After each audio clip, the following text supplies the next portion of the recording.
Rizal, Senior. Maraming salamat po. Dito po ito sa Quezon City. Ilagay nyo Yung lang mga ilan po dyan, kung kailangan po ninyo ng tubig, meron tayong mga tubig dito. Ito. Okay. Ilagay yung mga wings Para at lagay nyo lang. Duterte. pantawid uhaw.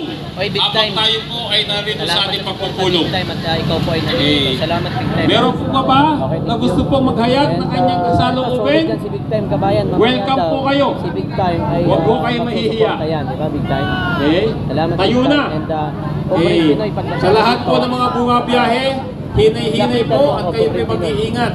Ang ginagawa po namin dito ay hindi lang para sa amin, kundi para sa inyo din. Kaya samahan niyo po kami para po sa amin layunin na tayo maging matagumpay, para po sa ating pinaglalaban, na bigyan ng proteksyon ang ating DP Sara. Dahil po nakakasawa na po na abusuhin nila ang pamilyang Duterte dahil lang po sa kanilang kagustuhan na masyado na lang po nilang minamaliit ang kapasidad. Subalit bumabalik po sa kanyang lahat. Napapanood naman ninyo lahat sa social media, sa Tri-Media, kung paano at gaano kagaling sumagot ang mag-ama sa kanilang mga akusado, sa mga pag-aakusa sa kanila. Kaya nakita po ninyo, mismo po sa loob ay pumapalakpak yung mga tao kapag nagsasalita ang ating VP Sara at ang ating dating Pangulong Duterte. Hindi po nila ininda yun. Kaya po sa lahat na nandito ngayon, inanyayahan po namin kayo. Tumayo at magsalita na dito. Meron pa ba? In any group? Halika dito. Halika, ulitin mo yung sinabi mo. Masyadong makabuluhan yung mga pinaglalaban mo. Halika dito. Yes. Hindi, ngayon na. Kailangan namin ng iyong enerhiya. Kailangan namin ng iyong lakas para lalong manindigan yung mga kasama natin nandito ngayon. Halika dito, madam. Go JM! Yung kandila at baka Go JM! Go JM! Go JM! Go JM! Pinagsalita talaga. Sabi ng stream media, sinungaling daw ako, kaya ayaw ko na magsalita dito. Biniribat ako dyan kanina. Kaya ayaw ko na magsalita dahil sinungaling daw ako. Anong klaseng pagsisinungaling po? Dahil sabi daw, hindi, yung sinabi ko doon kanina, doon sa mga dumadaan, narinig niya siguro, nirebat ako, kaya ayaw ko na magsalita dahil sinungaling ako. Huwag mo masyadong pairalin yung damdamin mo pag sa ganun. Hindi pwede yun. Ang gagawin natin, we have to love the sinner, but we hate their sin. Tama, tama. Mahal natin yung mga tao nagkasala. Ang ayaw natin yung kasalanan na patuloy nilang ginagawa. Kaya kinakailangan magsalita ka para sa kapakanan ng ating sige, magsasalita na ako. Lalo na sa mga tuwad-com na yan, ha? Lalo na si Castro na convicted na dapat nakakulong siya. Bakit siya nag-contempt sa isang attorney na kilala sa Davao na lahat ng mga abag-anak ay mga attorney at judge, wala siyang karapatan mag-contempt. Bakit kinontempt niya yun? And then, ililipat nila sa correctional. May kasalanan ba si Attorney Lopez? Wala! Bakit nila ililipat sa correctional? Dahil natatakot din sila. Dahil alam nila na marami sumusuporta sa mga Duterte. Yun lang yun. Ikaw, Castro ka, isa ka sa nagmamanipulate sa mga kabataan. Di ba nga kaya nga nakatulak ka ng convicted na kidnapping, dinadala mo, nasabat ka doon. Dadali mo sa bundok ang mga kabataan na hindi alam ng mga magulang. Ibig sabihin doon, kidnapping yon. Tapos ngayon ang kapal-kapal ng mukha mo na mag-ano ka pa doon sa tuwad-com. Na isa ka pa na maghihiling doon, hindi ka na nahiya. Ang kapal talaga ng mukha mo. Castro ka. Alam mo kung bakit? Ang mga anak ko ayaw kumagaya doon sa mga ginagawa mong mga kabataan. Ganyan yon. Castro, convicted ka, lumayas ka dyan sa Kongreso. Isa kayong MPA, loyalista, MPA, stupido at stupida. At mamaya na. Hindi mamaya na kasi hanggang gabi pa tayo dito eh. Mamaya na! Kasi nagagalit sa akin ng mainstream media, sinungaling daw ako. Kaya ayaw ko na magsalita. Mamaya na, gagabi pa tayo dito eh. Hoy, baka mapanood ako ng anak ko. Mamaya na, hanggang gabi pa naman tayo dito, brother. Kaya nga, hanggang umaga na nga tayo.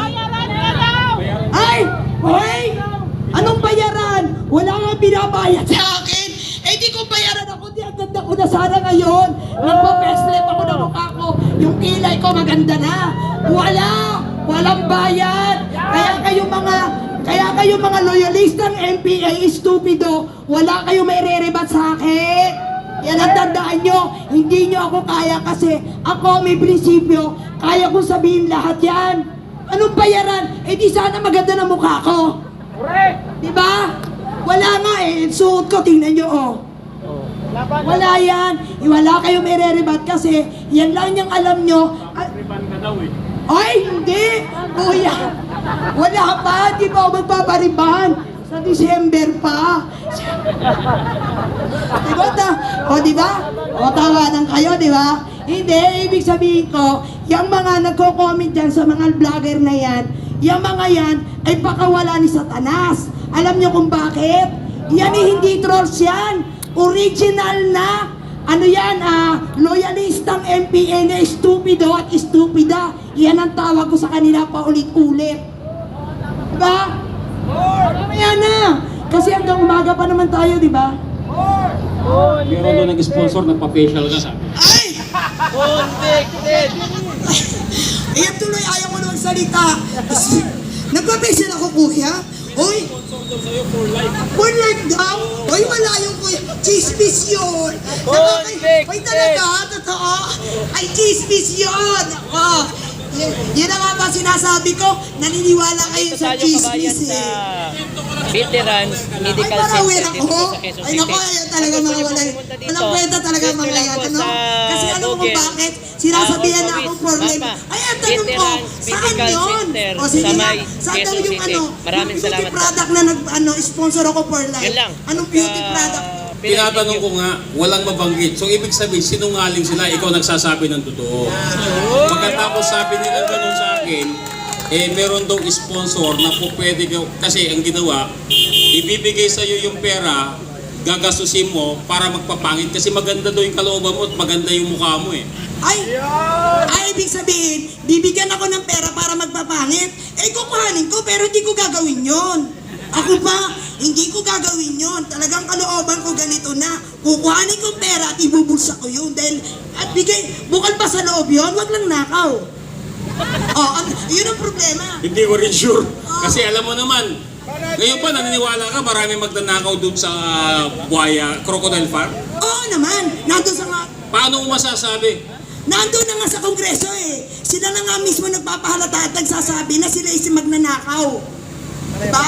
Sige nga, kung alam mo kung sino, pangalanan mo nga yan. Ay, yung mga crocodile. Ay, siyempre, napakaraming crocodile. O, gusto nyo ba pangalanan ko yung mga crocodile sa kongreso? O, sige ha. O, ano ang tawag ng mga kapwa kongreso kay Tambaluslos? O, sige kung alam nyo. Los. Ay, hindi. Meron pang isa. Ang nagsabi doon ay nandun din sa kongreso, hashtag Tambi, hindi na Tambaluslos, hashtag Tambi na, ang tawag sa kanya, yan. Diba tama? Hashtag Tambi na sa kanya, no? Ang kapal talaga ng mukha, no? Sobrang kapal. Talagang crocodile talaga yung kuya, no? Maraming salamat. Sino pa? Oy, gusto talaga akong pagsalita. Ano? Sige, ano pa? More blessing for you and God bless you. Thank you. Isa pa lang? Gusto niyo ba lahat magiting ko? Sige. Pero muna, siyempre lagay muna. Bago tayo magsabi. Naiyak kami Siyempre, kasi ganun talaga yung nararamay pag na kami. pinagsasabi nyo ng katotohanan, may pera. Hindi, siyempre, ikaw na si Tambi, di ba? Hindi ko alam. Ganyan. At saka siyempre, yung pangalawa, si Santi ko, na bumili ng bagong jet plane. Gusto nyo ba sumakay tayo doon? Sama tayo? Hindi! Ayaw. Oh, kuya, dalawa na yung sinabi ko, ha? Oh. Bakit dalawa lang? Mamaya na iba. Lahatin mo na! Oh, eh di wala na. Wala Lahatin na mo na! tayong program mamaya. Kita mo naman, lahat ang nanonood, nag-antabay Ay, si Sir Mario pala. Alam niya lahat, ma'am. Ilantad mo yung katotohanan. Ayun ang channel ko, kuya. Oh, iniwan ko. Ayun.